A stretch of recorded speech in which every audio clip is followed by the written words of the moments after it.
तो अपन question number 51 देखेंगे। If n naught is Avogadro number है the number of the valence electron in 4.2 gram nitride ions is. तो यहां से देखोगे आप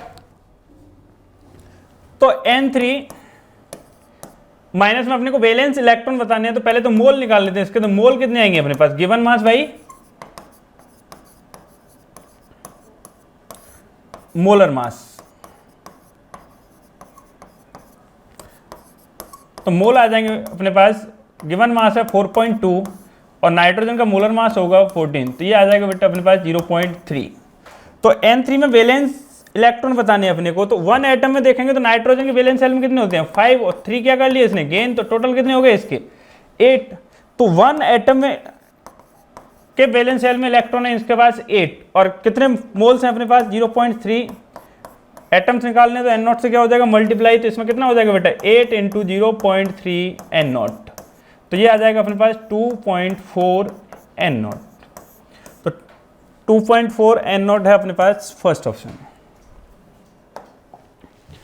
सेकंड क्वेश्चन पूछ रहा है विच of the following is incorrect about the de Broglie relationship. तो डी ब्रोगली रिलेशनशिप में देखेंगे तो अपने पास डी ब्रोगली रिलेशनशिप आता क्या है, लैम्डा इक्वल टू H/m भी रहेगा और इसको अपन H/mv को क्या लिख सकते हैं P मोमेंटम लिख सकते हैं। तो lambda equal to H equal to कितना आ जाएगा अपने पास लैम्डा इंटू P। तो फर्स्ट ऑप्शन तो सही है अपने पास। सेकंड में देखेंगे H/v,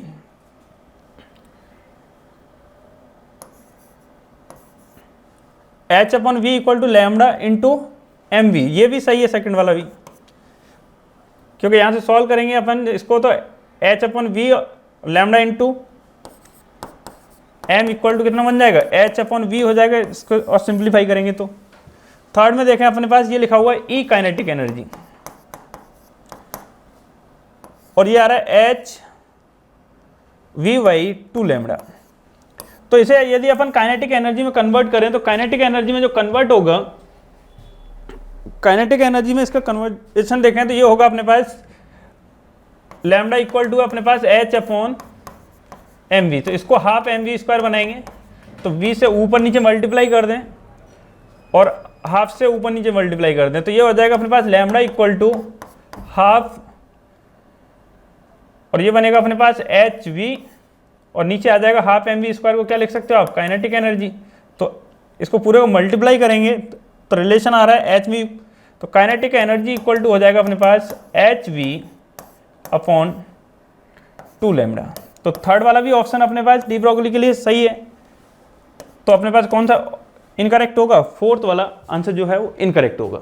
the radius of the third shell of Ve+3 ion are then radius of its 6 shell will be. तो अपने को 6 सेल के लिए रेडियस बतानी है और थर्ड सेल के लिए जो रेडियस अपने को दे रखी है वो है r। तो ऐसा क्वेश्चन कभी भी आए या तो उसमें दोनों में रिलेशन निकाल लो और आप दोनों को एक दूसरे को क्या कर दो डिवाइड कर दो एक दूसरे से, तो भी आपके पास रिलेशन आ जाएगा। तो अब जैसे देखा जाए Be के लिए r3 की रेडियस निकालनी है, तो r3 इक्वल टू कितना बनेगा 0.529 n²/z। तो n कितना है अपने पास 3 के लिए करना है तो 3 का स्क्वायर y, z कितना होगा बेरिलियम के लिए अपने पास 4 हो जाएगा कि नहीं होगा। R6 देखना है मेरे को, तो R6 कितना आएगा मेरे पास 0.529। 6 के लिए पूछ रहे हैं तो 6 का तो क्या कर देंगे अपन स्क्वायर, ये कितना आ जाएगा बेरिलियम 4, तो 4 से 4 तो क्या हो जाएगा अपने पास कैंसिल आउट हो जाएगा। डिवाइड कर दें इसको पूरे को, तो R3 के इक्वल कितना दे रखा है उसने R दे रखा है बाई R6 और 0.529 से 0.529 कट जाएगा, 9 का स्क्वायर 3 का स्क्वायर करोगे तो कितना आ जाएगा 9, 6 का स्क्वायर करेंगे तो कितना आ जाएगा 36। तो ये कितने टाइम्स कटेगा अपने पास 4 टाइम्स, क्रॉस मल्टीप्लाई करोगे तो R6 किसके इक्वल आ जाएगा बेटा अपने पास 4r के इक्वल आ जाएगा। किसके इक्वल आएगा ये 4r के इक्वल आ जाएगा।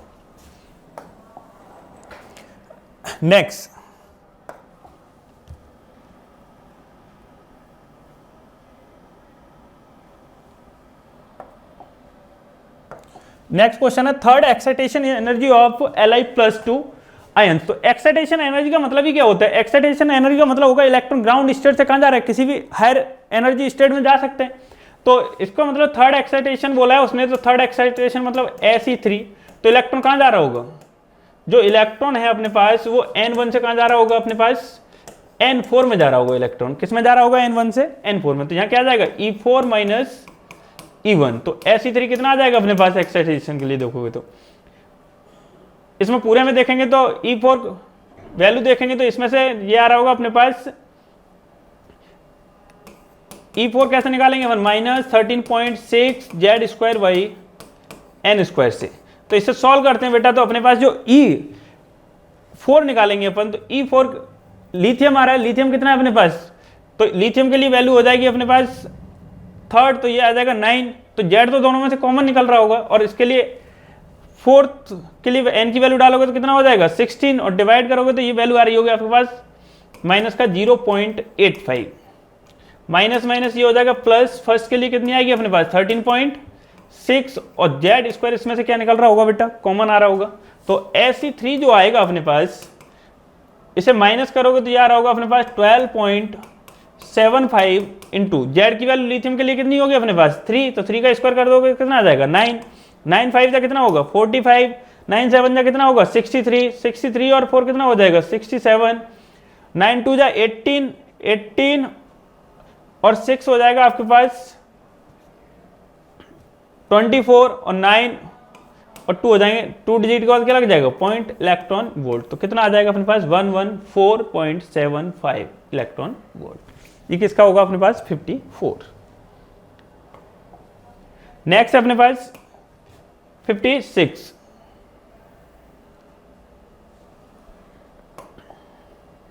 तो 56 में according to Bohr theory which of the following transition in the hydrogen atom will give rise to the least energetic photon। तो जब एनर्जी डिफरेंस निकाल रहे होते हैं इन दोनों में, तो जो इलेक्ट्रॉन कहां जा रहा होगा, या तो लोअर से हायर या हायर से लोअर आ रहा होगा। इसमें बोल रहा है according transition of hydrogen will be give rise least energic photon पूछ रहा है। तो लीस्ट एनर्जिक फोटोन के लिए जो En होता है वो डायरेक्टली प्रोपोर्शनल किसकी होगा बेटा, ये होगा 1 अपॉन हायर का square minus 1 upon H lower का स्क्वायर।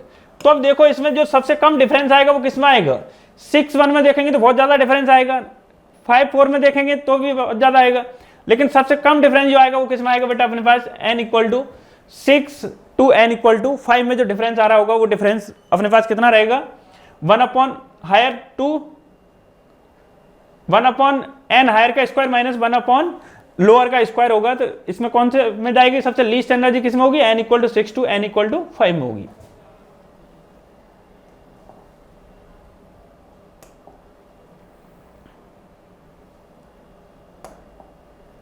नेक्स्ट है अपने पास for sodium atom number of electron with m equal to 0। तो सोडियम जो होता है बेटा वो कौन से नंबर पर आता है अपने 11 पे, क्या लिखोगे 1s2 2s2 2p6 3s1। तो s के लिए वैल्यू कितनी होती है m इक्वल टू 0 होगी, इसके लिए भी m की वैल्यू कितनी होगी 0। p वाले में देखेंगे तो m की वैल्यू एक m इक्वल टू 0 होगा, एक -1 और एक क्या होगा अपने पास +1 होगा। और इसमें इलेक्ट्रॉन कितने अपने पास 6 इलेक्ट्रॉन है, और इसके लिए भी m की वैल्यू s के लिए कितनी होगी 0। तो कितने इलेक्ट्रॉन हो गए 2, तो यहां से आ गए बेटा 2 2s2 में 2p में भी कितने हैं 2 और एक किसमें 3s1 में, टोटल कितने हो जाएंगे बेटा 7। तो इसका आंसर कौन सा होगा अपने पास सेकंड होगा। नेक्स्ट है the number of wave made by the bore electrons in orbit maximum magnetic quantum number +2। Maximum magnetic quantum number बोल रहा है कि m जो है वो है अपने पास +2। तो m मैक्सिमम है +2, तो m किसके इक्वल होता है प्लस माइनस l के इक्वल होता है कि नहीं। तो m कितना हो जाएगा अपने पास +-2 होगा कि नहीं होगा। तो मैक्सिमम 2 है और m को लिखे तो m क्या होता है अपने पास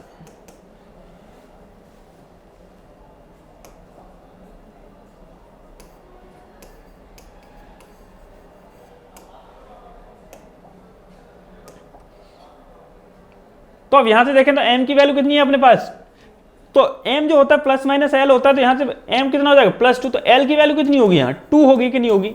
और जो l होता है वो किसके इक्वल होता है n-1 के इक्वल होता है कि नहीं। l की वैल्यू कितनी है अपने पास 2 n-1, तो n कितना हो जाएगा 2 + 1 इक्वल टू कितना आ जाएगा 3।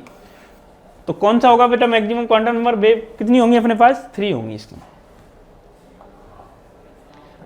नेक्स्ट है वो बोल रहा है कि 2p orbital do not have an spherical node. Spherical node को अपन रेडियल नोड भी बोलते हैं। स्पेरिकल नोड को अपन कौन सा नोड बोलते हैं? Radial node. तो जब भी अपने को रेडियल नोड निकालने हो तो रेडियल नोड कितने होते हैं अपने पास? n माइनस एल माइनस 1 होता है कि नहीं?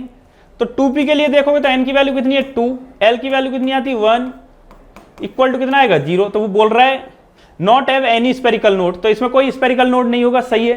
The number of nodes in p orbital is given by n minus 2 where n is the principal quantum number.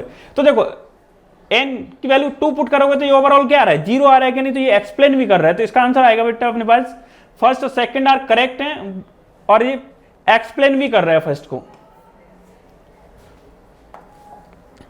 Next अपने पास statement, the 19th electron of potassium atom enter into the 4s orbital and not the third orbit. तो ये सही है बेटा कि अपने पास जो इलेक्ट्रॉन है उसका पहले किस में जाता है? अपने पास 4s2 में जाता है, उसके बाद किस में जाता है? 3d में, क्योंकि इसकी एनर्जी अपन किससे देख रहे हैं? n प्लस एल से इसकी एनर्जी देखेंगे, जिसकी लोएस्ट एनर्जी होगी उसी में पहले इलेक्ट्रॉन मूव करेगा। तो इसके लिए देखेंगे n प्लस एल कितना आएगा? 4 प्लस 0 आएगा इसके लिए कितना देखो? 3 प्लस 2 आएगा, तो इसका कितना आएगा? 5, तो इसका कितना आएगा? 4। तो n प्लस एल रूल के अकॉर्डिंग इलेक्ट्रॉन पहले किस में भरा जाएगा? 4 में। तो फर्स्ट वाला स्टेटमेंट सही है। सेकंड में देखो n plus L rule is follow for the determine the orbital of the lowest energy state. तो अपने पास सेकंड भी कैसा है बेटा? एक्सप्लेन कर रहा है n प्लस एल का। सीधा सा कि एक्सप्लेनेशन जब ही होगा जब फर्स्ट के लिए सेकंड में कुछ ना कुछ यूज हो रहा हो, अदरवाइज वो एक्सप्लेन नहीं करेगा। ध्यान रखना इस चीज का, फर्स्ट वाले सेकंड वाले का फर्स्ट वाले में कुछ ना कुछ क्या होना चाहिए? यूज होना चाहिए, तो एक्सप्लेन करेगा, अदरवाइज एक्सप्लेन नहीं करेगा। हेलो एवरीवन, आज हम लोग नीट टेस्ट सीरीज के थर्ड पेपर का सॉल्यूशन कर रहे हैं बेटा। तो इसमें आपको सबसे पहला जो क्वेश्चन दिखाई दे रहा है वो है in Carius method of estimation of halogen 0.15 gram of an organic compound gave 0.12 gram of silver bromide. तो देखो सबसे पहले, और आपको यहाँ पर फाइंड आउट करना है परसेंटेज ऑफ Br। तो अगर हम लोग डायरेक्ट बात करें परसेंटेज ऑफ Br या परसेंटेज ऑफ हेलोजन की, तो इसमें आपको डायरेक्ट फॉर्मूला याद होना चाहिए बेटा। और फॉर्मूला क्या होता है कि परसेंटेज ऑफ Br जो होता है दैट इज़, हम लोग यहाँ पर बात करेंगे मास ऑफ Br की, या अगर इन कॉमन बोले हम लोग तो मास ऑफ हेलोजन इनटू हमें यहाँ पर लेना होता है जो भी मास हमारा सिल्वर ब्रोमाइड का प्रोड्यूस हुआ है that is 0.12 gram, divide by हम लोग करेंगे यहाँ पर mass of silver bromide. Silver bromide के अगर मास की बात करें तो ये होता है बेटा 188। सिल्वर का हम लोग लेते हैं 108, Br का हो गया 80, तो that is 188। Then mass of organic compound that is 0.15 gram, और इसको हम लोग मल्टीप्लाई कर देंगे, परसेंट निकालना है तो 100% के साथ। और अगर हम लोग इसको सोल्व करते हैं तो ये जो हमारा अप्रोक्सीमेट आंसर आता है that is 34%। So first option is the correct answer. Next अगर बात करें तो जेल्डाल मेथड का क्वेश्चन है। Kjeldahl method can not be used for the estimation of nitrogen in pyridine nitro compounds and azo compounds. तो जो पहला statement है हमारा वो बिल्कुल सही है बेटा कि कभी भी हम लोग जेल्डाल मेथड का यूज़ pyridine, नाइट्रो और एजो कंपाउंड में नहीं करते हैं, क्योंकि देखो pyridine में जो नाइट्रोजन होता है वो रिंग में प्रेजेंट होता है, ठीक है। नाइट्रो वगैरह जो ग्रुप होते हैं, जो कंपाउंड जो होते हैं वो बेंजीन के साथ में होते हैं, और ये भी हमारा जेल्डाल मेथड टेस्ट नहीं देते हैं। क्यों नहीं देते हैं? उसका जो रीज़न होता है वो ये होता है कि जब हम इनका कन्वर्जन करते हैं तो ये सीधे सीधे अमोनियम सल्फेट में कन्वर्ट नहीं होते। तो रीज़न देखते हैं, in these compounds nitrogen does not convert to ammonium sulphate. Reason भी हमारा बिल्कुल करेक्ट है। तो यहाँ पर आपका एसर्शन का करेक्ट एक्सप्लेनेशन हो जाता है, और करेक्ट एक्सप्लेनेशन है तो यहाँ पर जो आपका आएगा assertion and reason are correct, but reason is the correct explanation of A, third option. Next अगर बात करें, boron is unable to form BF63 minus. Boron जो होता है वो BF63 माइनस नहीं बनाता है, बिल्कुल सही है, क्योंकि बोरोन के पास में अगर अपन बात करें तो 2s और 2p ऑर्बिटल ही होते हैं, जिसमें 4 ये मैक्सिमम बॉन्ड बना सकता है, लेकिन यहाँ पर क्या दिया हुआ है 6 बॉन्ड, यानी BF63 माइनस का एग्जिस्टेंस नहीं होगा। Size of boron is very small, ये बिल्कुल सही बात है, साइज जो होता है बोरोन का वो बहुत छोटा होता है, लेकिन अब बोरोन के साइज का उसके BF63 माइनस नहीं बनाने से कोई लेना देना नहीं है। इसका मतलब दोनों अपनी अपनी जगह सही है, लेकिन करेक्ट एक्सप्लेनेशन नहीं है। इसका मतलब कौन सा आंसर हो जाएगा? Second option. नेक्स्ट अगर बात करें, a metal M forms chloride in its +2 and +4 oxidation state. बिल्कुल सही बात है, ग्रुप 14 का एलिमेंट रहा होगा कोई ना कोई।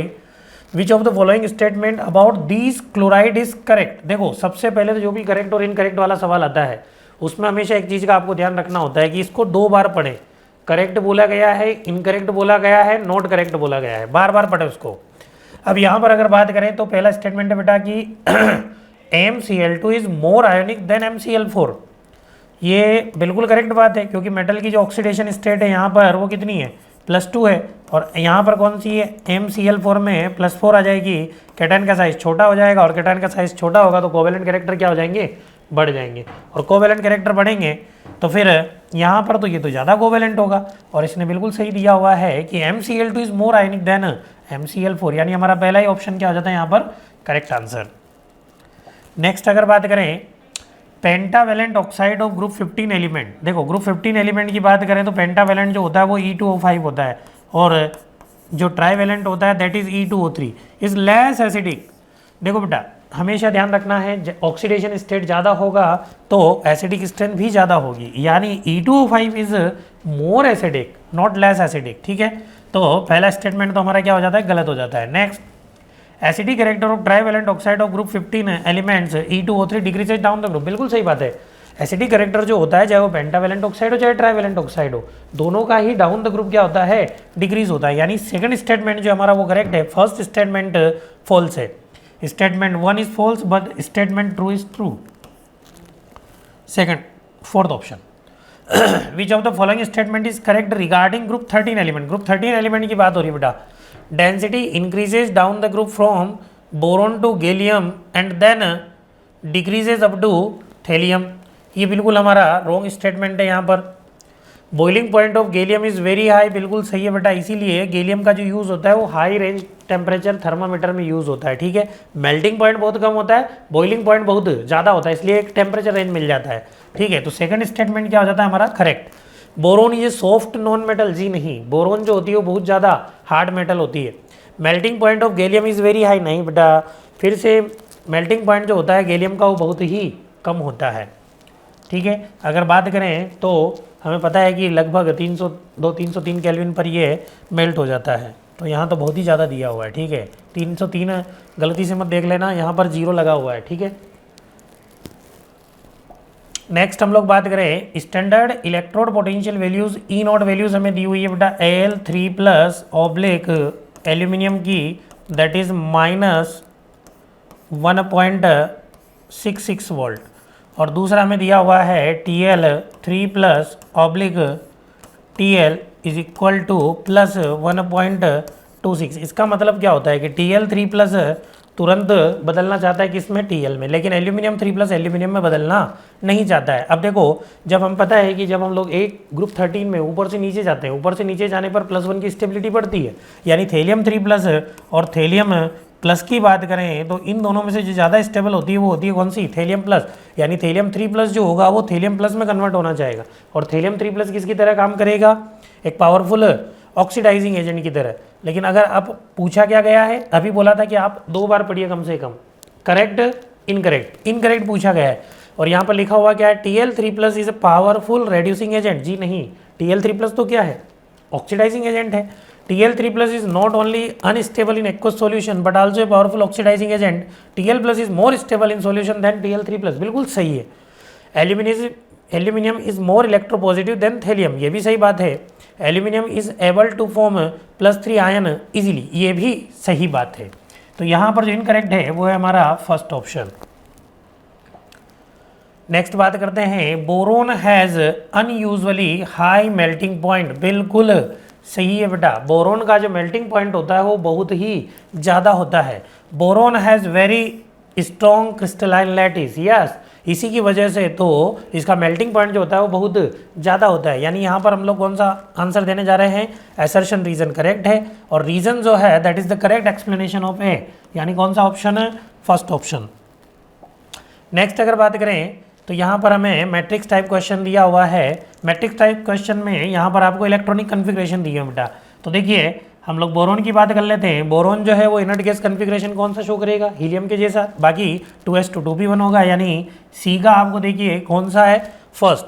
अब देखो अगर आप ऑप्शन से मैच करेंगे तो सी में जो फर्स्ट है वो केवल एक ही ऑप्शन में, और आप 100% कन्फर्म है तो आपको अपना टाइम वेस्ट नहीं करना है, आप अपना आंसर लगाइए और आगे बढ़ जाइए। बाकी अगर किसी को ज़्यादा टाइम वेस्ट करने का शौक है तो वो कर सकता है।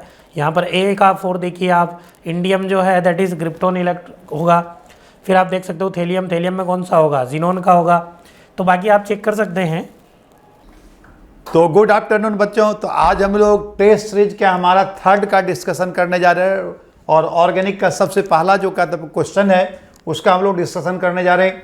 क्वेश्चन है कि मोस्ट स्टेबल कार्बोएनाइन, और इस कार्बोएनाइन में क्या हमारा अल्काइल का 3 टाइप दिया हुआ है, 1 degree alkyl carbon, 2 degree alkyl carbon और 3 डिग्री कार्बन। तो आपको पता है कि कार्बोएनाइन की जो स्टेबिलिटी है उस स्टेबिलिटी में सबसे मोर स्टेबल जो होता है क्या हमारा 1 डिग्री कार्बोएनाइन होता है। सबसे जो मोर स्टेबल होता है क्या हमारा 1 डिग्री कार्बोएनाइन होता है। फिर क्या हमारा 2 डिग्री कार्बोएनाइन होता है। उसके बाद क्या हमारा 3 डिग्री कार्बोएनाइन होता है। तो इस ऑप्शन में देखें तो ये क्या हमारा इथाइल कार्बोएनाइन जो है ये कितना डिग्री कार्बोएनाइन हमारा 1 डिग्री है। फिर क्या हमारा आइसोप्रोपाइल कार्बोएनाइन जो है ये कितना डिग्री है, 2 डिग्री है। फिर उसके बाद क्या हमारा ये आपका टर्सरी ब्यूटाइल दिया हुआ है। तो इसमें क्या हमारा कितने प्लस आई इफेक्ट और कार्बोएनाइन की स्टेबिलिटी में कैसा रिलेशन होता है, हमारा इन्वर्स का रिलेशन होता है। इसीलिए प्लस आई इफेक्ट की वैल्यू जितना ज़्यादा होगा कार्बोएनाइन की स्टेबिलिटी क्या होगा उतनी ज़्यादा होगा। तो ये देखो इथाइल कार्बोएनाइन में सिर्फ 1 प्लस आई इफेक्ट काम कर रहा है। आइसो इसमें कितने प्लस आई इफेक्ट काम कर रहा है, 2 काम कर रहा है। इसमें कितने प्लस आई इफेक्ट, 3 काम कर रहा है। प्लस आई की वैल्यू जितना ज़्यादा होगा स्टेबिलिटी क्या होगा उतनी कम होगी। इसमें कितने प्लस आई इफेक्ट है, इथाइल की प्लस आई इफेक्ट जो क्या हमारा मिथाइल से ज़्यादा होता है। तो यानी ये इथाइल कार्बोएनाइन की स्टेबिलिटी क्या होगा सबसे ज़्यादा। तो क्वेश्चन नंबर 69 का आंसर क्या हो गया हमारा 3rd। अगले क्वेश्चन की तरफ हम लोग बढ़ते हैं। अगला क्वेश्चन है विच of the following does not involve the displacement और शिफ्टिंग ऑफ इलेक्ट्रॉन। कौन सा इफेक्ट जो है कि हमारे इलेक्ट्रॉनिक डिस्प्लेसमेंट में नहीं आता था। आपको पता है कि इंडक्टिव इफेक्ट में क्या हमारा सिग्मा इलेक्ट्रॉन की क्या हमारा पार्शियल शिफ्टिंग होता है। रेजोनेंस इफेक्ट में क्या हमारा पाई और लोन पेयर का शिफ्टिंग होता है। इलेक्ट्रोमेरिक इफेक्ट में भी क्या हमारा पाई इलेक्ट्रॉन का शिफ्टिंग होता है। लेकिन इसमें एक नाम क्या था, जीवन इफेक्ट। तो जीवन इफेक्ट क्या हमारा एटॉमिक स्ट्रक्चर में आता है। तो कह रहा है इसमें which does not involve the displacement of electron, कौन सा इफेक्ट क्या इलेक्ट्रॉन के डिस्प्लेसमेंट में इन्वॉल्व नहीं होता। तो क्या हो जाएगा हमारा जीवन इफेक्ट हो जाएगा। ठीक है, अगले क्वेश्चन की तरफ हम बढ़ते हैं। अगला क्वेश्चन है फिर विच of the following compound order of acidity, यानी ऑर्थोनाइट्रोफिनॉल, फिनॉल है, मेटानाइट्रोफिनॉल और पैरा नाइट्रोफिनॉल की एसिडिक प्रॉपर्टी। तो आपको पता है कि NO2 ग्रुप क्या हमारा एक इलेक्ट्रॉन विथ ड्रॉइंग ग्रुप है और इलेक्ट्रॉन विथ ड्रॉइंग ग्रुप क्या करता है -R ग्रुप जो है एसिडिक प्रॉपर्टी को इंक्रीज करता है। तो ये पैरा नाइट्रोफिनॉल में यहाँ पे क्या लग रहा है -R और -I, और ऑर्थोनाइट्रोफिनॉल में भी क्या लग रहा है -R और -I। तो आपको पता है कि रिजोनेंस इफेक्ट की वैल्यू जितना ऑर्थो पोजिशन पे होगा उतना ही क्या होगा हमारा पैरा पोजिशन पे होगा। ठीक है, लेकिन इंडक्टिव इफेक्ट क्या होता है, डिस्टेंस कम होगा तो इंडक्टिव की वैल्यू ज़्यादा। तो यहाँ -I की वैल्यू ऑर्थोनाइट्रोफिनॉल में ज़्यादा होगा, पैरानाइट्रोफिनॉल में कम। लेकिन इसमें एक इफेक्ट क्या लग जा रहा है, यहाँ पे NO2 के साथ क्या लग जाएगा, इंट्रामोलिकुलर हाइड्रोजन बॉन्ड बना देगा ऑक्सीजन के साथ। तो इंट्रामोलिकुलर हाइड्रोजन बॉन्ड जब बनता है तो इससे एसिडिक प्रॉपर्टी क्या होता है, वीक। तो ऑर्थोनाइट्रोफिनॉल की स्लाइटली जो एसिडिक प्रॉपर्टी होगा वो पैरानाइट्रोफिनॉल से क्या हो जाएगा, कम हो जाएगा। इसलिए सबसे मोर एसिडिक जो होगा इसमें अगर हम लोग देखें तो ये क्या हमारा 4th आ जाएगा, यानी क्या हमारा पैरानाइट्रोफिनॉल आएगा। फिर क्या हमारा 1st आ जाएगा, ऑर्थोनाइट्रोफिनॉल आएगा। फिर क्या आ गया हमारा 3rd आ गया, यानी मेटानाइट्रोफिनॉल। इसमें मेटानाइट्रोफिनॉल में यहाँ पे कौन इफेक्ट लग जाएगा, -I इफेक्ट लग जाएगा, है ना 3rd में। और उसके बाद क्या हमारा ये जो है 2nd वो क्या हो गया बाद में। अब ऐसा ऑप्शन कौन सा है जिसमें आप देखो ये 4th, 1st, 3rd और 2nd, तो ये क्या हमारा 4th ऑप्शन आ गया। ठीक है, अगले क्वेश्चन की तरफ बढ़ते हैं। अगला जो क्वेश्चन है आपका ये क्या हमारा, ये फॉर्मिक एसिड दिया हुआ है और फॉर्मिक एसिड की ये 4 रिजोनेटिंग स्ट्रक्चर दिया और इसकी स्टेबिलिटी अरेंज करना है। ठीक है, तो रिजोनेंस का रूल है, रिजोनेंस के रूल में क्या है कि without charge separating octet complete structure की स्टेबिलिटी ऑलवेज सबसे ज़्यादा होता है। जिस रिजोनेटिंग स्ट्रक्चर में कोई चार्ज नहीं होगा, ऑक्टेट कंप्लीट है, उसकी स्टेबिलिटी क्या होगा, सबसे ज़्यादा। तो देखो फॉर्मिक एसिड में क्या हमारा फर्स्ट वाले में ऑक्टेट कंप्लीट है और कोई भी चार्ज सेपरेशन नहीं है तो इसकी स्टेबिलिटी क्या हो जाएगा, सबसे ज़्यादा हो जाएगा। उसके बाद जब इसकी हम रिजोनेंस लिखेंगे तो ये इस पे चले गया, डेल्टा नेगेटिव से क्या होगा डेल्टा पॉजिटिव, तो ऐसा स्ट्रक्चर कौन सा है हमारा, ये सेकंड वाला है, ठीक है। अब फिर ये जब इस पर शिफ्ट हो जाएगा तो इसमें कौन बन जाएगा, डबल बॉन्ड। तो इसमें भी देखो क्या हमारा ऑक्टेट सभी आइटम की क्या हमारा कंप्लीट है, इसमें सारे आइटम के ऑक्टेट क्या हमारा कंप्लीट है। लेकिन ये क्या हमारा चार्ज वाला है, ठीक है। अब ये देखना थर्ड, ये क्या हमारा फर्स्ट स्ट्रक्चर हो गया, ये क्या हमारा सेकंड स्ट्रक्चर हो गया। थर्ड वाले स्ट्रक्चर में देखें तो थर्ड वाले में क्या हमारा यहाँ ऑक्टेट क्या हमारा ऑक्सीजन जब इलेक्ट्रॉन खींचा तो इस पर क्या नेगेटिव चार्ज, इस पर क्या हमारा पॉजिटिव है। अब देखो रिजोनेंस में ऐसा कभी पॉसिबल नहीं है कि हमेशा मोर इलेक्ट्रोनेगेटिव आइटम क्या करता है, पाई इलेक्ट्रॉन को अपनी ओर खींचता है। कार्बन कभी भी इस पाई इलेक्ट्रॉन को अपनी ओर नहीं खींच सकता है। लेकिन फिर भी रिजोनेंस में ऐसा भी एक स्ट्रक्चर आपको दिया हुआ है कि कार्बन अगर इस इलेक्ट्रॉन को खींचा इस पर क्या गया प्लस, इस पर क्या गया माइनस, और तब क्या हमारा ऑक्टेट इसका कंप्लीट करना है, ठीक है। मतलब स्टेबिलिटी को अरेंज करना है। तो पहले वाले में ऑक्टेट कंप्लीट है, कोई चार्ज नहीं, तो इसकी स्टेबिलिटी क्या हो गया, सबसे ज़्यादा हो गया। फिर सेकंड वाले में सभी की ऑक्टेट कंप्लीट है ना, चार्ज है उससे कोई मतलब नहीं, ऑक्टेट सबसे पहले ऑक्टेट कंप्लीट देखते हैं बिना चार्ज वाला, उसके ऑक्टेट कंप्लीट क्या हमारा चार्ज वाला। अब देखिए दोनों स्ट्रक्चर में यहाँ पे क्या हमारा कार्बन की ऑक्टेट इनकम्प्लीट है, 6 इलेक्ट्रॉन है। यहाँ पे क्या हमारा ऑक्सीजन की ऑक्टेट इनकम्प्लीट है, क्या हमारा 6 इलेक्ट्रॉन है। लेकिन एक रूल ये भी, अगर चार्ज वाला है तो मोर इलेक्ट्रोनेगेटिव एलिमेंट पे नेगेटिव चार्ज और इलेक्ट्रोपॉजिटिव पे क्या हमारा पॉजिटिव चार्ज, अगर ऐसा होगा तो वैसा रिजोनेटिंग स्ट्रक्चर मोर स्टेबल होता है। तो यहाँ पे देखो कार्बन ऑक्सीजन मोर इलेक्ट्रोनेगेटिव है तो इस पर नेगेटिव चार्ज है, कार्बन इलेक्ट्रोपॉजिटिव इस पर क्या पॉजिटिव चार्ज है, दोनों जगह ऑक्टेट इनकम्प्लीट है। तो यानी इससे इसकी स्टेबिलिटी क्या हो जाएगा, ज़्यादा हो जाएगा, क्योंकि यहाँ पे इलेक्ट्रोनेगेटिव पे कौन चार्ज आ रहा है, पॉजिटिव चार्ज है, इलेक्ट्रोपॉजिटिव पे क्या जा रहा है, नेगेटिव चार्ज है। यानी ये वाला जो स्ट्रक्चर है क्या हमारा ये थर्ड है और ये क्या था हमारा फोर्थ है। तो अब स्टेबिलिटी की बात करें तो इसमें सबसे मोर स्टेबल जो हो गया क्या हमारा ये पहला स्ट्रक्चर क्या हो गया, सबसे ज़्यादा स्टेबल हो गया फर्स्ट वाला। फर्स्ट के बाद फिर क्या आ गया हमारा सेकंड आ गया, फिर सेकंड के बाद क्या आ गया हमारा ये स्ट्रक्चर कौन सा आ गया हमारा आपका थर्ड आ गया, थर्ड आया, और थर्ड के बाद क्या आ गया फोर्थ। देखो ऐसा ऑप्शन कोई मिल रहा है क्या, फर्स्ट सेकंड थर्ड फोर्थ, ये क्या हमारा सेकंड चले गया ना, फर्स्ट सेकंड थर्ड और क्या हमारा फोर्थ, तो ये आ गया। अगले क्वेश्चन की तरफ बढ़ते हैं।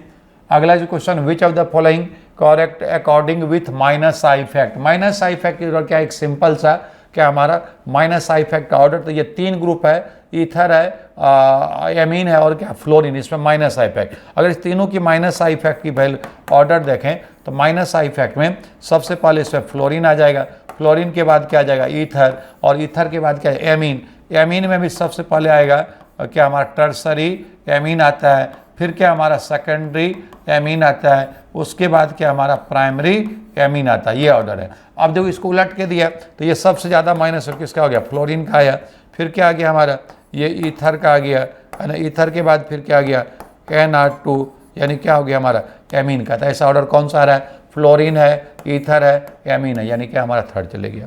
अगले क्वेश्चन की तरफ बढ़ते हैं। अगला है कि विच of the following compound strongest base. ये बहुत ही फेमस सा क्वेश्चन है। जितने भी नाइट्रोजनियस बेस होता है उसमें ग्वानिडीन की जो बेसिक स्ट्रेंथ होता है वो सबसे ज़्यादा होता है, क्योंकि ग्वानिडीन ही एक ऐसा स्ट्रक्चर है जिसमें क्या है कि यानी ये बेस जब प्रोटॉन को गेन करेगा पॉजिटिव चार्ज तीनों नाइट्रोजन के ऊपर क्या हमारा ये डिस्पर्स हो जाएगा, इक्वालेंट रूप से पॉजिटिव तीनों नाइट्रोजन के ऊपर क्या हमारा डिस्पर्स हो जाएगा, इक्वालेंट 3 इक्वालेंट रिजोनेटिंग स्ट्रक्चर बनेगा और कैटायन की स्टेबिलिटी सबसे ज़्यादा होगा, इसलिए बेसिक स्ट्रेंथ क्या होगा सबसे ज़्यादा। तो ये जो ग्वानिडीन है, ग्वानिडीन जितने भी नाइट्रोजन बेस है उसमें सबसे खूबसूरत बेस है ये ग्वानिडीन। सबसे फेमस क्या हमारा ये कंपाउंड है, सबसे नाइट्रोजन बेस में सबसे स्ट्रॉन्ग बेस है ग्वानिडीन। अब ये देखो यहाँ पे इस नाइट्रोजन पे लोन पेयर है, ये भी रिजोनेंस पे जा सकता है, ये भी रिजोनेंस पे जाएगा, लेकिन ये नाइट्रोजन पे जो लोन पेयर इलेक्ट्रॉन है ये रिजोनेंस में नहीं जाएगा। यानी प्रोटीनेशन कराएंगे तो ये H+ वहाँ अटैक करेगा जहाँ पे इलेक्ट्रॉन डेंसिटी क्या होगा ज़्यादा, तो इस नाइट्रोजन इलेक्ट्रॉन सबसे ज़्यादा है, यानी ये जब प्रोटॉन को गेन कर लेगा तो ये बना देगा NH2 क्या हमारा पॉजिटिव और ये क्या हमारा NH2, ठीक है। अब ये देखो, अब इसकी अगर हम रिजोनेंस लिखें तो ये 3 इक्वालेंट रिजोनेंस बनेगा और तीनों नाइट्रोजन पे क्या हमारा पॉजिटिव चार्ज डिस्पर्स हो जाएगा। ये इस पे चले गया, ये इस पे चले गया, तो हम क्या देख रहे हैं, इस तरह से स्टेप बाय स्टेप तीनों नाइट्रोजन के ऊपर पॉजिटिव चार्ज क्या हो गया, ये डिस्पर्स हो गया, यानी इक्वालेंट रिजोनेटिंग स्ट्रक्चर बन रहा है। कैसा रिजोनेटिंग बन रहा है हमारा, इक्वालेंट टाइप की रिजोनेटिंग स्ट्रक्चर बन रहा है, ठीक है। यानी कैटायन जो है पॉजिटिव चार्ज इक्वल रूप से तीनों नाइट्रोजन के ऊपर क्या हो गया, डिस्पर्स हो गया। फिर अब ये देखो, अगर ये नाइट्रोजन क्या हमारा लोन पे इलेक्ट्रॉन है, ये इस पे डोनेट किया, फिर ये इस पे आया, तो फिर क्या हमारा सेम इसी तरह से इस नाइट्रोजन के ऊपर भी क्या आ जाएगा, पॉजिटिव चार्ज। यानी इक्वालेंट टाइप का रिजोनेटिंग स्ट्रक्चर बन रहा है। जितने भी नाइट्रोजन बेस है उसमें ग्वानिडीन ही एक ऐसा स्ट्रक्चर है, उसके दूसरे नंबर पे एमाइडिन आता है, ठीक है। तो इसमें तीनों नाइट्रोजन के ऊपर पॉजिटिव चार्ज क्या हमारा इक्वल रूप से डिस्ट्रीब्यूट हो जाएगा। कैटायन की स्टेबिलिटी क्या होगा, सबसे ज्यादा होगा, इसलिए ग्वानिडीन जो है सबसे स्ट्रॉन्गेस्ट बेस हो गया, ठीक है। अगले क्वेश्चन की तरफ हम बढ़ रहे हैं, ठीक है। विच of the following compound undergoes the nitration fast. तुमको पता है करेक्ट, किसमें इसकी नाइट्रेशन करेंगे तो सबसे फास्ट रिएक्शन होगा, benzene, methyl benzene, ethyl benzene और टर्सरी ब्यूटाइल बेंजीन में। तो ये आपको पता है कि इलेक्ट्रोफिलिक सब्स्टिट्यूशन रिएक्शन जो होता है ये डायरेक्टली प्रोपोर्शनल टू क्या होता है, plus R effect. Plus R effect की वैल्यू जितना ज़्यादा होगा इलेक्ट्रोफिलिक सब्स्टिट्यूशन रिएक्शन उतनी फास्ट होगा। तो ये जो अल्काइल ग्रुप है ये एच इफेक्ट के थ्रू, हाइपर कंजुगेशन इफेक्ट के through plus R effect show करता है। जिसमें प्लस आर की बात करें तो मिथाइल की प्लस आर इफेक्ट क्या होगा, इथाइल से ज़्यादा होगा। इथाइल का जो प्लस आर इफेक्ट होगा वो क्या हमारा आइसोप्रोपाइल से क्या होगा, ज़्यादा होगा। फिर क्या हमारा इसका जो प्लस आर इफेक्ट होगा ये क्या टर्सरी ब्यूटाइल से ज़्यादा होगा। तो सबसे ज़्यादा जो प्लस आर इफेक्ट की वैल्यू होगा किसका, मिथाइल का, और प्लस आर इफेक्ट की वैल्यू सबसे ज़्यादा होगा तो क्या हमारा इलेक्ट्रोफिलिक सब्स्टिट्यूशन रिएक्शन क्या हमारा और भी फास्टली हो जाएगा। यानी aromatic electrophilic substitution reaction directly proportional to क्या हमारा प्लस आर इफेक्ट, क्योंकि मिथाइल में अल्फा हाइड्रोजन की संख्या कितना हो जाएगा, 3 हो जाएगा। इथाइल में अल्फा हाइड्रोजन क्या हो जाएगा हमारा, 2 हो जाएगा। आइसोप्रोपाइल में अल्फा हाइड्रोजन क्या हो जाएगा, 1 आ जाएगा। तो यानी हाइपर कंजुगेशन के थ्रू मिथाइल सबसे strong plus R effect show करेगा, इसलिए सबसे मोर रिएक्टिव क्या हो गया, सेकेंड। अगले क्वेश्चन की तरफ बढ़ते हैं। अगला जो क्वेश्चन है, arrange the stability order of the following carbocation decreasing order. यहाँ भी यही है, प्लस आर इफेक्ट जो होता है ये डायरेक्टली क्या होता है, स्टेबिलिटी ऑफ क्या हमारा बेंजाइल कार्बोकैटायन, बेंजाइल क्या हमारा कार्बोकैटायन है ना। तो जितना ज़्यादा प्लस आर इफेक्ट होगा क्या हमारा बेंजाइल कार्बोकैटायन स्टेबिलिटी क्या होगा उतनी ज़्यादा। तो देखो सबसे इसमें जो 3 ग्रुप लगा इसका प्लस आर इफेक्ट की वैल्यू क्या है, सबसे ज़्यादा। इसमें भी ये कौन सा ग्रुप हो गया, प्लस आर। ये प्लस आर है लेकिन बट क्या हमारा डी एक्टिवेटर है, क्या हमारा डी एक्टिवेटर। तो डी एक्टिवेटर ऑलवेज क्या करेगा, रिएक्टिविटी को कम करेगा। तो सबसे more strong plus R effect क्या OH का होता है, उसके बाद मिथाइल का आएगा, ये डी एक्टिवेटर है। इसलिए सबसे जो अगर स्टेबिलिटी की बात करें तो सबसे मोर स्टेबल क्या हो गया हमारा बी हो गया। बी के बाद क्या आ जाएगा, ए आ जाएगा, ए के बाद सी आ जाएगा, सी के बाद क्या आ जाएगा डी। तो देखो ऐसा ऑप्शन कौन सा मिल रहा है आपको, सबसे मोर स्टेबल क्या हमारा बी। अच्छा ये ऑर्डर जो है इस तरह से लिखे हुए तो इसको आप ऐसे अरेंज कर दीजिए, है ना।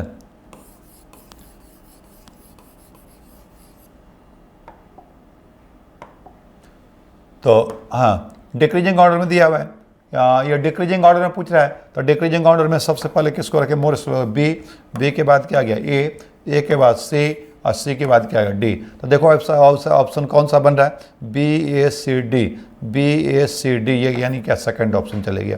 अगले क्वेश्चन की तरफ बढ़ते हैं। Arrange the stability order given कार्बो anion in decreasing order.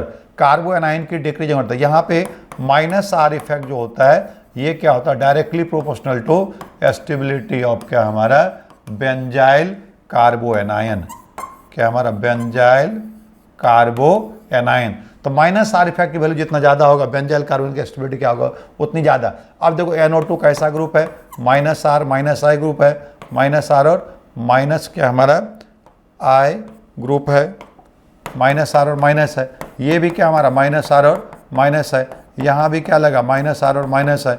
यहाँ भी क्या लगा -R और माइनस है। तो आपको पता है कि इन रिजोनेंस इफेक्ट की वैल्यू जितना ऑर्थोप होगा उतना ही क्या होगा, पैरा मेटा रिजोनेंस होता नहीं, इंडक्टिव इफेक्ट डिस्टेंस डिपेंड होता है। तो NO2 की -R इफेक्ट क्या हमारा ज़्यादा है, और ऑर्थो पे भी और क्या हमारा पैरा पे भी है। तो यहाँ पे क्या होगा, रिजोनेंस ऑर्थो और पैरा दोनों सेम रहेगा, लेकिन -R की वैल्यू क्या हो जाएगा, ज़्यादा। तो सबसे मोर स्टेबल हो जाएगा A, फिर क्या जाएगा B, और C और D में क्या, C ऑर्थो पे साइनाइड, तो क्या जाएगा C, उसके बाद D। अब देखो ऐसा ऑप्शन कौन सा रहा है, A B C D, यानी फर्स्ट ऑप्शन चले गया। ठीक है, अगले क्वेश्चन की तरफ बढ़ते हैं। What is the decreasing order of stability of carbonium ion.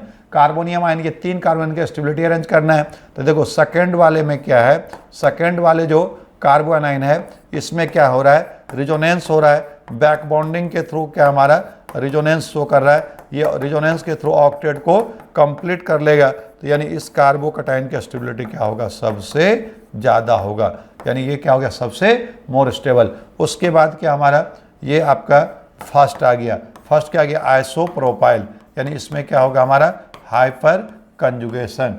और थर्ड वाला क्या हो गया हमारा, ये CH3 CH पॉजिटिव, और ये क्या CO, इसमें कोई भी रिजोनेंस नहीं होगा।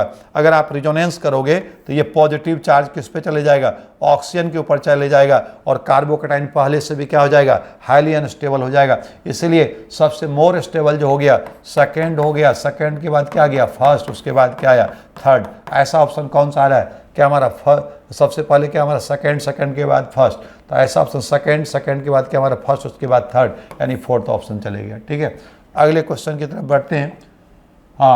Ethenyl chloride react with AlCl3 give following carbonium ion. ये कह रहा है कि इथेनाइल क्लोराइड है, और इथेनाइल क्लोराइड को AlCl3 के साथ ये फिडल-क्राफ्ट एसिलेशन रिएक्शन में ये क्या हमारा एसाइलियम आयन क्या हमारा इलेक्ट्रोफाइल बनता है, ये इसको इलेक्ट्रॉन दिया तो ये क्या बन गया CH3 CO पॉजिटिव, ये क्या बन गया एसाइलियम आयन, ये निकाल दिया क्या AlCl4 नेगेटिव। अब देखो इसमें क्या हो जाएगा, ये रिजोनेंस हो जाएगा, तो रिजोनेंस के थ्रू एसाइलियम आयन क्या करेगा, ऑक्टेट को कंप्लीट कर लेगा। ठीक है, तो अब इसमें अब पूछे 2 स्ट्रक्चर इसका रिजोनेंस दिया, which are following statement correct, one is more stable than second, बिल्कुल गलत है। ठीक है, in one each carbon atom has sp3 hydrogen, ये भी गलत है। इसमें क्या कर रहा है, सभी में sp3 हाइड्रोजन, बिल्कुल गलत है। ये क्या है sp है, ये क्या sp, ये sp3, तो ये भी गलत है। दूसरा भी statement second is more stable then first, बिल्कुल सही। सेकेंड में सभी की ऑक्टेट क्या हमारा कंप्लीट है।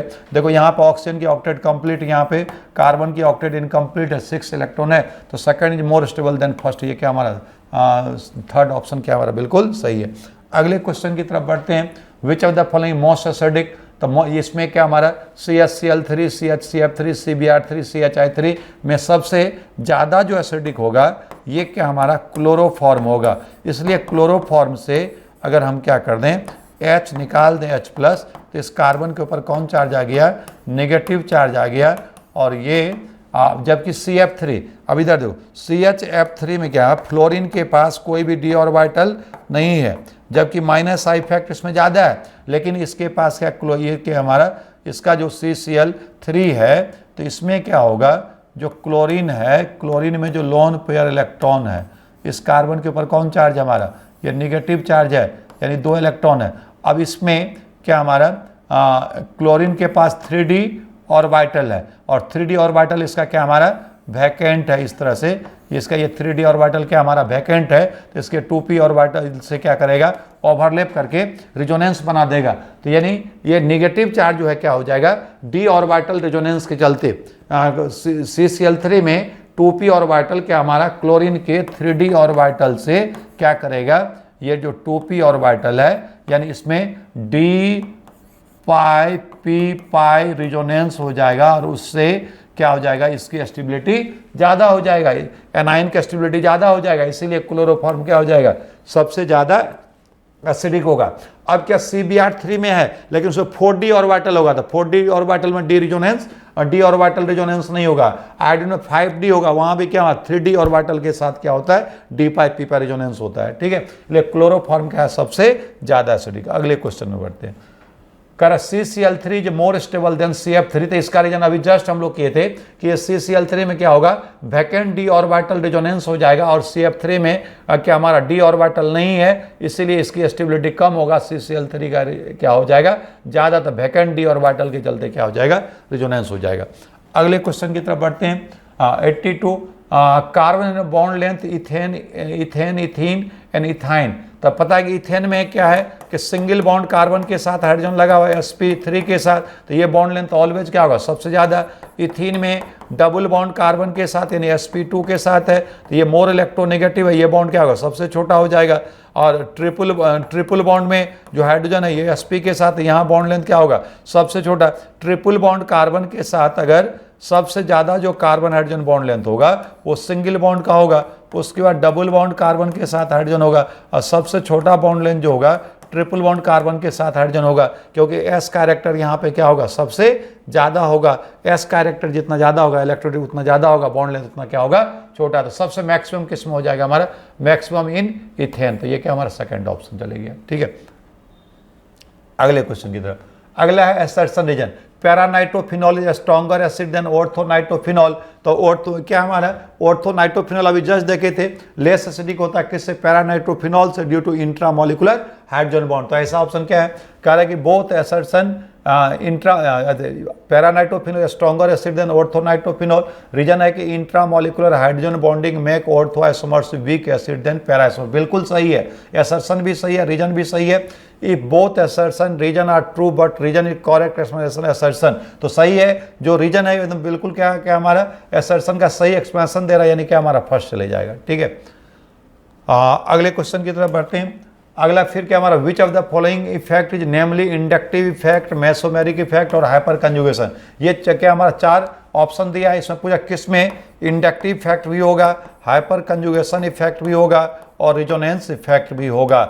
इधर देखना, इसमें क्या हमारा, देखिए इधर ये क्या हमारा मिथाइल ग्रुप कौन इफेक्ट शो करता है, plus I effect. CO group कौन इफेक्ट शो करता है, माइनस आई इफेक्ट। अब ये देखो डबल बॉन्ड के बाद अल्फा पे क्या हमारा हाइड्रोजन है, कितने अल्फा हाइड्रोजन एटम है, 3, तो ये कौन इफेक्ट शो कर देगा, H इफेक्ट भी शो कर देगा।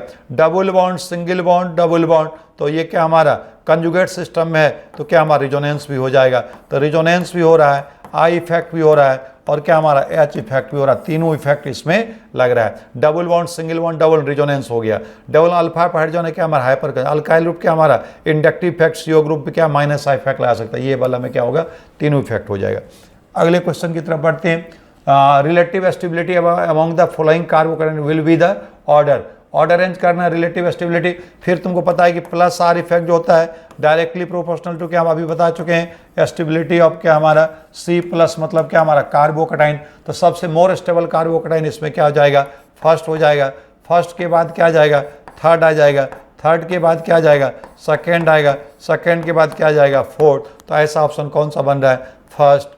फर्स्ट के बाद क्या हमारा थर्ड, थर्ड के बाद क्या हमारा सबसे मोर स्टेबल क्या हो गया हमारा, फर्स्ट आ गया। फर्स्ट के बाद क्या आ गया हमारा, थर्ड आया। थर्ड के बाद क्या, सेकंड। सेकंड के बाद क्या, फोर्थ। तो ऐसा ऑप्शन कौन सा आ रहा है, फर्स्ट, थर्ड, ये सेकंड, उसके बाद फोर्थ, यानी थर्ड आ गया, ठीक है। अगले क्वेश्चन की तरफ बढ़ते हैं। Selected the most stable carbocation among the following. तो अब ये देखो, ये कार्बोकैटायन कितना डिग्री है, 3 डिग्री है। इसमें अल्फा हाइड्रोजन कितने आ जाएगा हमारा, 3 3 6 2 8। अल्फा हाइड्रोजन क्या हमारा इसमें 8 है। इसमें अगर अल्फा हाइड्रोजन देखें पहले वाले में तो 2 और 2 4 है। इसमें में देखें तो अल्फा हाइड्रोजन कितने हमारा, इसमें 1 है। इसमें अल्फा हाइड्रोजन देखें तो कितना हमारा 2 है। तो थर्ड वाले 3 डिग्री कार्बोकैटायन अल्फा हाइड्रोजन सबसे ज़्यादा है, तो ये क्या सबसे ज़्यादा स्टेबल हो गया। अगले क्वेश्चन की तरफ बढ़ रहे हैं। Which of the following compound possesses carbon bond length lowest bond energy. तो देखो कभी भी रेडिकल की स्टेबिलिटी जितना ज़्यादा होगा बॉन्ड एनर्जी की वैल्यू क्या होगा उतनी मिनिमम होगा। इसमें टॉलिन, बेंजीन और नॉर्मल पेंटेन 2,2 डाइमिथाइल प्रोपेन। तो इन सभी केस में अगर टॉलिन की कार्बन हाइड्रोजन बॉन्ड की होमोलाइटिक क्लीवेज करेंगे तो इससे क्या होगा, यानी इसको हीट करेंगे तो इसकी होमोलाइटिक क्लीवेज होगा, तो ये बनाएगा बेंजाइल फ्री रेडिकल। और बेंजाइल फ्री रेडिकल में क्या हो जाएगा, रिजोनेंस हो जाएगा। और जितना ज़्यादा रेडिकल की स्टेबिलिटी होगा बॉन्ड एनर्जी की वैल्यू क्या होता है उतनी कम, यानी बॉन्ड डिसोसिएशन एनर्जी जो होता है BD, बॉन्ड डिसोसिएशन एनर्जी ये डायरेक्टली प्रोपोर्शनल टू क्या inversely proportional to stability of free radical.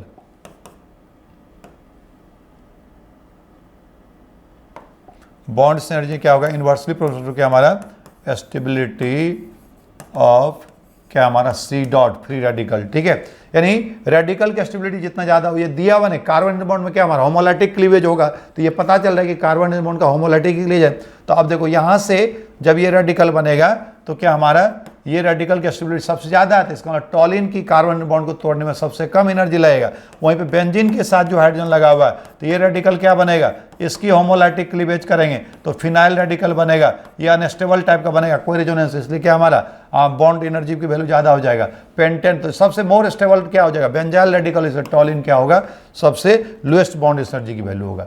अगला क्वेश्चन है एसर्शन रीजन का, RCO is the more stable then RCO positive, बिल्कुल सही है। RCO इस पे क्या हमारा प्लस चार्ज, सभी के ऑक्टेट क्या हमारा कंप्लीट है, और यहाँ पर आप ये देखो इसमें ऑक्टेट कार्बन की इनकम्प्लीट है। ठीक है, इसीलिए क्या होगा, ये मोर स्टेबल होगा और ये क्या होगा हमारा लेस स्टेबल होगा। ठीक है, तो क्या हमारा कर है रीजन है the octet all item is the complete RCO, बिल्कुल सही है। एसर्शन भी सही है, रीजन भी सही है, ये both assertion reason true and reason correct explanation of assertion, ये क्या हमारा फर्स्ट चले गया। अगले क्वेश्चन की तरफ बढ़ते हैं। ऐसा ऑर्थो सब्स्टिट्यूटेड बेंजोइक एसिड जो होता है, हमेशा ऑर्थो सब्स्टिट्यूटेड बेंजोइक एसिड की एसिडिक प्रॉपर्टी ऑर्थो इफेक्ट के चलते क्या होता है, हमेशा ज़्यादा होगा। किसी भी एसिड जैसे ऑर्थो है और पैरा है, तो हमेशा चाहे वो प्लस R ग्रुप हो चाहे माइनस R ग्रुप हो, हमेशा ऑर्थो सब्स्टिट्यूटेड की एसिडिक प्रॉपर्टी क्या होता है, पैरा सब्स्टिट्यूटेड से क्या होगा, ज़्यादा होगा। तो रीजन है कि ऑर्थो से प्रिवेंट द कोऑपरेटिव, बिल्कुल सही है। कार्बोक्सिलिक एसिड बल्कि ग्रुप है, ये क्या हमारा एस्टेरिक रिपल्सन है, कोऑपरेटिव को डिस्ट्रॉय कर देता है, रिजोनेंस नहीं हो पाएगा, इसलिए जो रिजोनेंस होगा वो सिर्फ क्या हमारा CO ग्रुप के बीच में ही होगा। ठीक है, तो एनाइन की स्टेबिलिटी बढ़ेगा, इससे एसिडिक प्रॉपर्टी क्या होगा, बढ़ेगा। इसलिए बोथ एसर्शन रीजन और ट्रू रीजन करेक्ट एसर्शन, ये भी क्या हमारा फर्स्ट गया। अगले क्वेश्चन की तरफ बढ़ते हैं। Which of the following ion is a non aromatic, कौन सा नॉन, देखो ये फर्स्ट वाला जो ऑप्शन है, क्या डॉट डॉट पूरे रिंग के अंदर क्या हमारा positive plus charge dot dot लिखा, इसका मतलब ये कंजुगेट सिस्टम में इस पर प्लस चार्ज है, तो ये क्या एरोमेटिक के लिए आपको पता है एरोमेटिसिटी का रूल। एरोमेटिसिटी के लिए 4 कंडीशन होता है, पहले क्या होना चाहिए, कंपाउंड साइक्लिक होना चाहिए, दूसरा क्या हमारा कंजुगेट सिस्टम में होना चाहिए, तीसरा क्या हमारा प्लेनर होना चाहिए, और फोर्थ कहता है कि हाइकल्स रूल में रिंग का जो इलेक्ट्रॉन है वो 4n+2 पाई इलेक्ट्रॉन सिस्टम में होना चाहिए, जिसमें n की वैल्यू होल 0 1 2 3 4 5 1 नंबर एरोमेटिक हो जाएगा। तो ये देखो ये क्या साइक्लिक है, कंजुगेट है, n की वैल्यू निकालेंगे क्या हमारा 0 आ जाएगा। ठीक है, उसके साइक्लोपेंटाडाइन है, ये भी क्या साइक्लिक है, कंजुगेट है, पूरे रिंग में sp2 हाइड्रोजन, n की वैल्यू क्या आ जाएगा 1, ये भी एरोमेटिक हो गया, ये भी एरोमेटिक है, ये भी क्या हमारा एरोमेटिक है। उसका ट्रोफोलियम आयन है, ये भी साइक्लिक है, कंजुगेट है, और ये क्या हमारा यहाँ भी n की वैल्यू क्या आ गया 1, ये भी एरोमेटिक हो गया। लेकिन ये जो है 6 मेंबर रिंग, तो ये पूरा रिंग तो पहली बात कंजुगेट है ही नहीं, ये ऐसा देखो आधे में क्या डॉट डॉट लाइन नहीं लिखा है, इसका मतलब यहाँ पर नहीं, यहाँ पे कार्बन का हाइड्रोजन कौन सा आ गया sp3, कंजुगेट नहीं है, तो ये क्या नॉन एरोमेटिक हो गया। अगले क्वेश्चन की तरफ, करेक्ट बेसिक स्ट्रेंथ एमीन इन H2O, यानी क्या पोलर सॉल्वेंट में एमीन की बेसिक स्ट्रेंथ अरेंज करना है, तो इसमें सबसे पहले क्या होता है 2 डिग्री एमीन होता है, तो डाइमिथाइल एमीन दिया हुआ कितना 2 डिग्री एमीन है, इसकी बेसिक स्ट्रेंथ क्या हो गया, सबसे ज़्यादा हो गया। फिर क्या आ जाएगा आपका 1 डिग्री एमीन में क्या आ गया, इथाइल एमीन, मिथाइल एमीन है ये, सॉरी मिथाइल एमीन आ गया। ठीक है, उसके बाद क्या आ गया, ट्राईमिथाइल एमीन आ गया, उसके बाद क्या आ गया NH3 अमोनिया आ गया। ठीक है, तो यानी सबसे ज़्यादा जो बेसिक स्ट्रेंथ होता है एमीन में, एक्वस मीडियम में 2 डिग्री एमीन होता है, फिर क्या हमारा 1 डिग्री एमीन होता है, 1 डिग्री एमीन के बाद क्या हमारा 3 डिग्री एमीन होता है, 3 डिग्री एमीन, और उसके बाद NH3 क्या होता है हमारा अमोनिया। तो ये क्या हमारा सेकंड ऑप्शन चले गया। लास्ट क्वेश्चन क्या हमारा, ये assertion reason allyl free radical more stable than simple alkyl free radical, बिल्कुल सही है। एलाइल फ्री रेडिकल जो होता है सिंपल अल्काइल फ्री रेडिकल से किसी से भी क्या होगा, ज़्यादा स्टेबल होगा। जैसे मान लो ये टर्सरी ब्यूटाइल है और एलाइल फ्री होता है, रिजोनेंस क्या होता है, सबसे डोमिनेंट होता है, इसमें क्या होगा, रिजोनेंस होगा। तो रिजोनेंस के चलते एलाइल फ्री रेडिकल की स्टेबिलिटी जो होगा किसी भी अल्काइल फ्री रेडिकल से क्या होगा, ज़्यादा होगा। ठीक है, तो allyl free radical more stable than alkyl free radical reason the allyl free radical जो स्टेबलाइज बाय रिजोनेंस, बिल्कुल सही है। Both assertion reason true and reason correct explanation of assertion, ये क्या हमारा फर्स्ट चले गया। ठीक है, हाँ लास्ट क्वेश्चन है ऑर्गेनिक का, विच ऑफ द फॉलोइंग कंपाउंड ये एरोमेटिक, इसमें कौन सा एरोमेटिक है। देखो ये क्या हमारा एंटी एरोमेटिक कंपाउंड है, ये भी क्या हमारा एंटी एरोमेटिक है, और ये क्या, ये नॉन एरोमेटिक है, और ये क्या हो गया हमारा एरोमेटिक है। अब ये एरोमेटिक कैसे है, तो आप ये देखिए, ये क्या हमारा,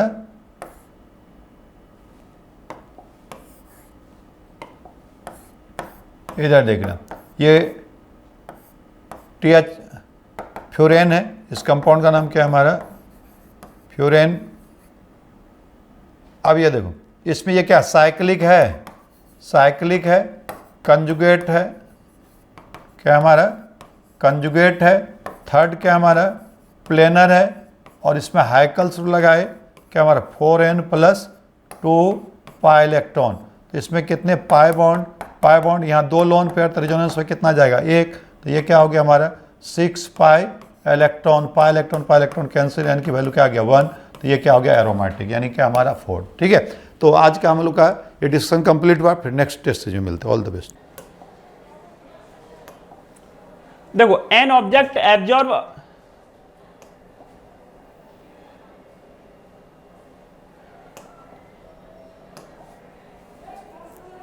देखो वो बोल रहा है an object absorb a photon of wavelength 24 angstrom and emit 2 photon if wavelength of a first photon is 600 the wavelength of second photon will be. तो फर्स्ट जो है बेटा उसकी वेवलेंथ जो लैम्डा है वो कितना है 24, इससे कितने 2 फोटोन बन रहे हैं, तो इसके लिए क्या होगा अपने पास एक लैम्डा 1 है, उसकी वेवलेंथ दे रखी है 600 एंगस्ट्रॉम, और दूसरा लैम्डा 2 बोल रहा है कि लैम्डा 2 क्या होगा इसके लिए। तो अब ये देखो कि इसकी जो एनर्जी होगी वो इन दोनों एनर्जी के इक्वल होगी कि नहीं होगी, तो इन दोनों के इक्वल होगी तो E इक्वल टू क्या हो जाएगा अपने पास E1 + E2 होगा कि नहीं होगा। E कितना होगा अपने पास hc/λ, तो ये कितना बनेगा hc/λ1 + hc/λ2 बनेगा कि नहीं। hc से hc क्या हो जाएगा कैंसिल आउट होगा कि नहीं होगा, तो 1/λ कितना हो जाएगा अपने पास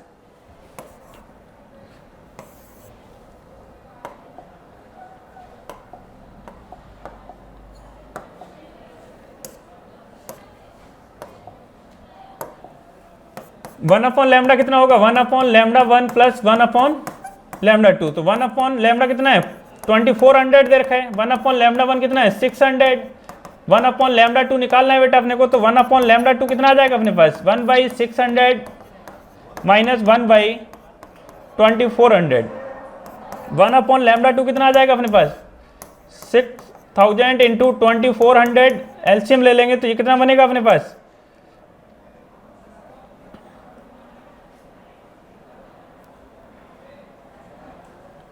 सॉरी थोड़ा सा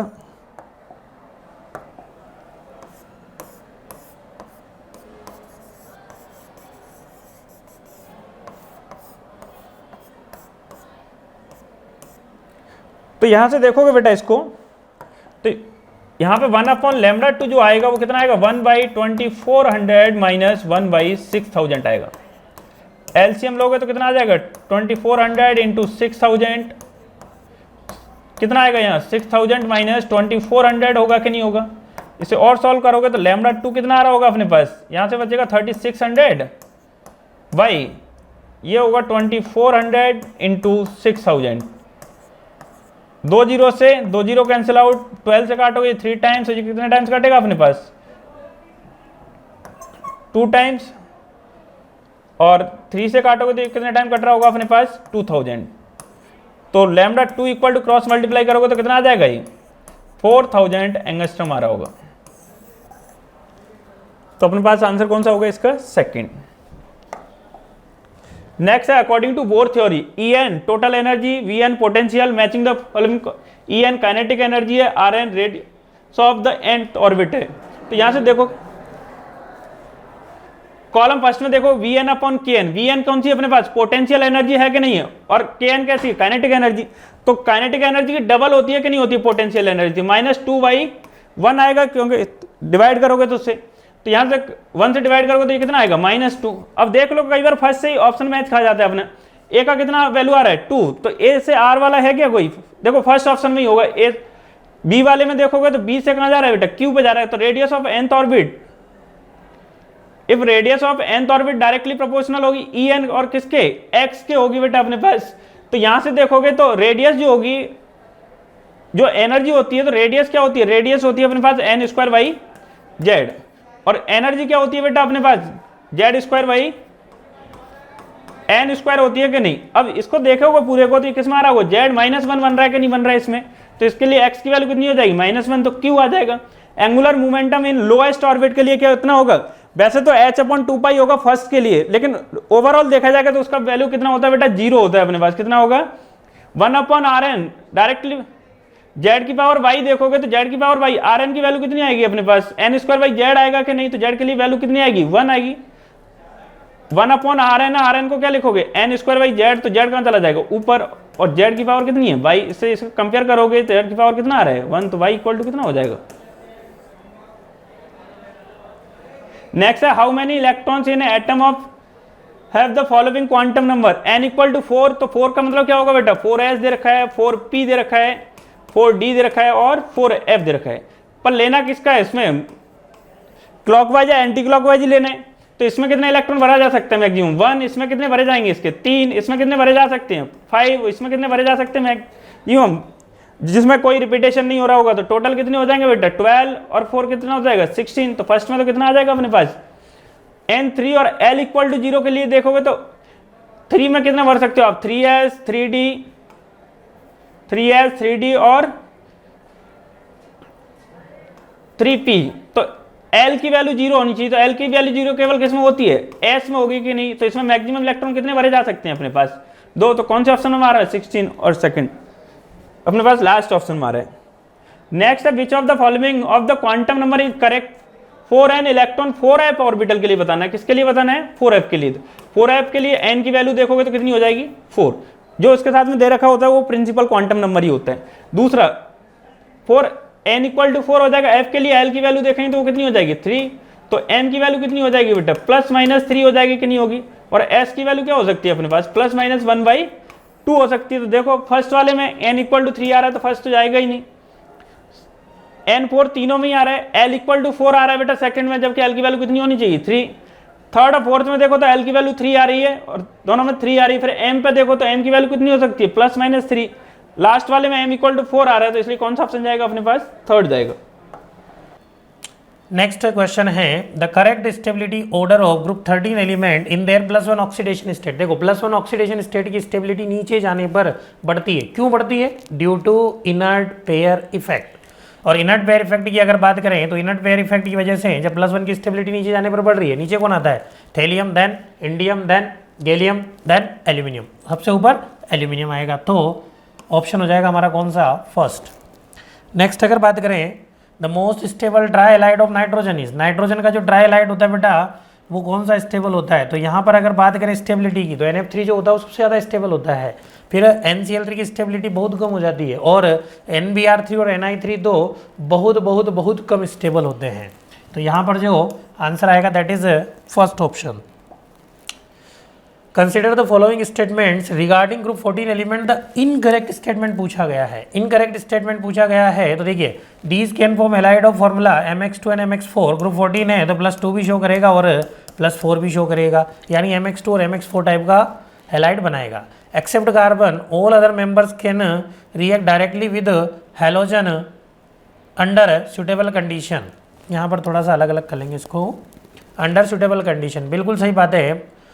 most of the tetrahalides are ionic in nature, इसके जो टेट्राहेलाइड्स होते हैं these are covalent in nature, most of the जो टेट्राहेलाइड होते हैं वो आयोनिक नहीं होते, वो कौन से होते हैं कोवेलेंट। SnF4 और PbF4 are ionic in nature, ये बिल्कुल सही है। तो बाकी सारे क्या होंगे, बाकी सारे कोवेलेंट इन नेचर होते हैं। तो जो इनकरेक्ट ऑप्शन है वो कौन सा हो जाएगा हमारा, थर्ड ऑप्शन। ठीक है।